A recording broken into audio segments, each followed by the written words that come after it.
ओडिशा पूर्वतन मुख्यमंत्री जानकी बल्लभ पट्टनायक 10तम श्राद्ध दिवस आज खोर्धारे सौम्यरंजन पट्टनायक नेतृत्व में विराट प्रोग्राम करी गरीब छात्र को साहाय्य करवा ब्लड डोनेशन कैंप करवा गरीब लोक को खाद्य किसी जोगेबा सारी कांग्रेस भवन आसी ज्ञानेन्द्र सभापतित्व में निरंजन पट्टनायक राम खुटिया जयदेव जेना एवं बहु नेता बहु सांबादिक प्रदोष पट्टनायक प्रोग्राम सारी मुझे पहुंची महान नेता थे जेबी पट्टनायक जानकी बल्लभ पट्टनायक बड़ पुत्र जड़े साहित्यिक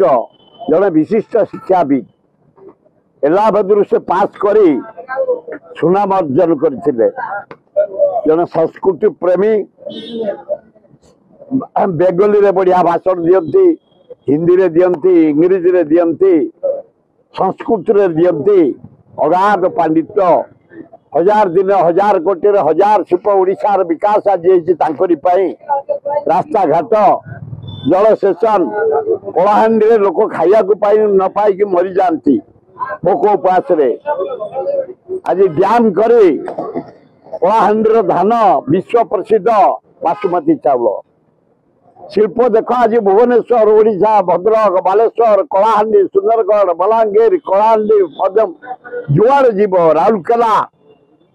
चारिआड़ी शिल्प ठिया जानकी बल्लभ पट्टनायक जलसेचन अपूर्व परिवर्तन शिक्षार सीमा नहीं जरिया आम हाराहारी जटणी निर्वाचन मंडल आम कम को ना धरिकी सब जीतुचु 48टा हाईस्कल 17टा कॉलेज 10टा डाक्तरखाना IIT NISER Infosys Janaki Ballabh Patnaik आज विराट भुवनेश्वर एकाम्बर कानन आज देखो अभयारण्य चंदका अभयारण्य 150 किलोमीटर आज भुवनेश्वर डेवलपमेंट चंद्रशेखरपुर सुको बिहार सलेज बिहार रसुलगढ़ जिते हाउसिंग बोर्ड डुबडुबा विराट भुवनेश्वर जानकी बल्लभ पट्टनायक आज तांकर श्राद्ध दिवस ईश्वर को डाकुचु आत्मार सदगति हो से ऊपर आशीर्वाद दिंतु आम कांग्रेस भाई माने एक ही कांग्रेस दल को सुदृढ़ करूँ राज्यर विकास करूँ भल।